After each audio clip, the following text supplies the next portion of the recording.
Similarly with another company, the idea of new products emerging and the sense of that competitive edge of that company being enhanced by being able to access those skills within the university and partnering the business directly with the university through a kind of broker who's the sort of graduate trainee, if you like, and that, again, genuinely adding a real sense of competitive edge to that company. So as we look at all the things that have been written about getting businesses closer to universities, two things come out of that. One is about getting genuine levels of partnership between the university and the businesses, and that can be public or private sector.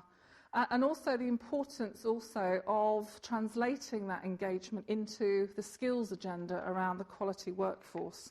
So a couple of examples of that. Around things like research partnerships and intellectual property management, one of the things that's been raised is the barrier that intellectual property management and IPR issues can create. And actually that we need to work much more closely to create a kind of zone where there's a kind of ideopolis or an ideagora, a marketplace where stuff can be shared and then partnerships and activities can move forward. And not find that first hurdle of the IPR, and some universities not understanding their IPR issues, overvaluing their IPR, or making it so bloody difficult to engage with them that the businesses go and look elsewhere. So that sense of a strategic engagement does rely on us, I think, collectively doing more around IPR management. Activities around that knowledge exchange and transfer we touched on, but more important, I think, for universities to become much more responsive to that pull from the business area, not just sitting there as an ivory tower saying we've got the following things, you can look them up in our directory, you can see which degrees we do, but actually being much, much more demand responsive, much more engaged with businesses and able to be fleet-footed in response, not saying to businesses, we'll get back to you when we've finished marking the exams or next term. And then the enterprise development, which I've touched on, but the idea that we actively support both enterprise development, entrepreneurship, training, and spin out and spin in a whole range of businesses. You'll see one of the university's businesses with the prosthetic hand just outside. The high-quality workforce I have touched on, but we do have a significant role, I think, to ensure that business competitiveness is not let down, or business growth is not let down by the fact they cannot access the high-skilled labour force that they're looking for.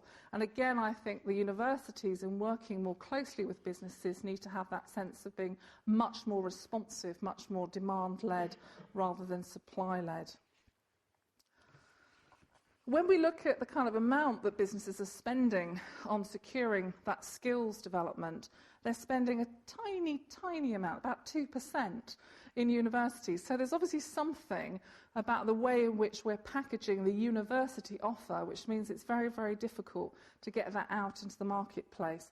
So we've got a lot more to do, and I think a lot of these schemes, a lot of thinking about how can we encourage that permeability between business and higher education, there's a lot more to do. So I think the challenge for us, I think particularly with the Science Industry Council hat, the challenge is about trying to think how can universities and businesses get rid of that silo thinking, that ivory towerness, that sense of difficult to work with, that IPR-itis, as we heard it spoken of at the Herder conference a couple of weeks ago or last week, that somehow inhibit collaboration. How can we move to a greater sense of permeability between businesses and universities? How can we become much, much easier to work with, much more agile in the way that we engage?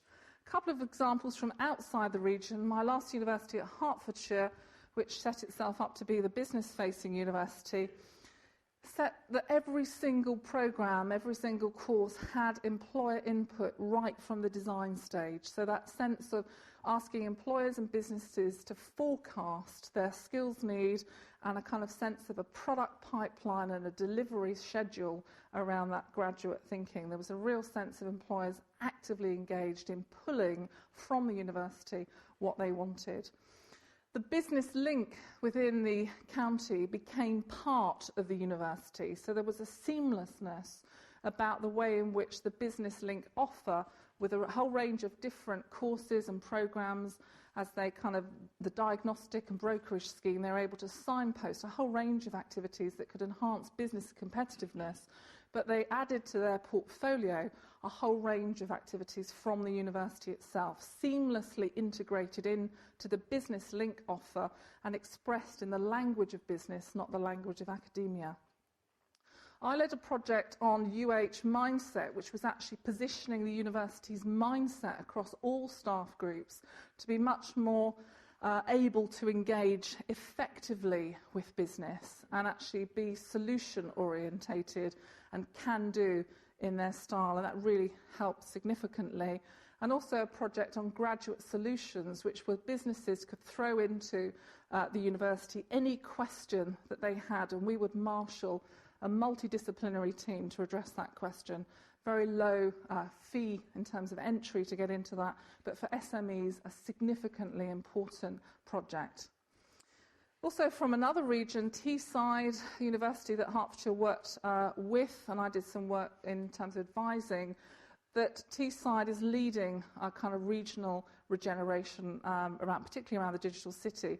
But they actually had their Chamber of Commerce commission from the university a foundation degree which was specifically aimed at the needs of Chamber of Commerce members. So there was a real pull from the university specifically for the needs of business. So there's some really good examples that we can think through. So lessons for us, how might we re-gear some of our thinking? It is about creating this sense of a revolving door with business, a seamlessness, a permeability, a way in which we can find not only the schemes, but schemes of our own, things that will work for us within the Southwest, that we can enhance that seamlessness of engagement, really. Revolving door with business, in and out, staff from business into universities, staff from universities and students into business, and that sense of a revolving door there. Looking not just for things that find you, but actively seeking out opportunities for collaboration. That's why an event like today, I think, is fantastic. You know, the opportunity to network, the opportunity to see other things and start making new connections and seeing more patterns. Chamber of Commerce and Business Link are important in terms of signposting businesses towards expertise wherever it's located, and sometimes that is in universities, and being able to understand the university offer. We need to engage with both of those groups because they are very important and trusted by business. Key thing, much more outward facing, promoting also opportunities directly to business. So not just through those brokerage engagements like Business Link, but also being very clear in the language of business what the menu available within the university is. All staff and students being able to engage with business, the opportunity to understand those engagements in a higher level learning set, and really thinking through how is this driving that whole enterprise agenda, and how are we really making science work. That's really what we wanted to think about. So can I thank you for your attention? Can I invite you to come and see not an ivory tower, but the city of Plymouth, as you see there. And I hope there's some thinking there for the Southwest, both from other sort of experiences within other regions, but also sparked maybe some thinking that we can take on and do something really novel here. Thank you.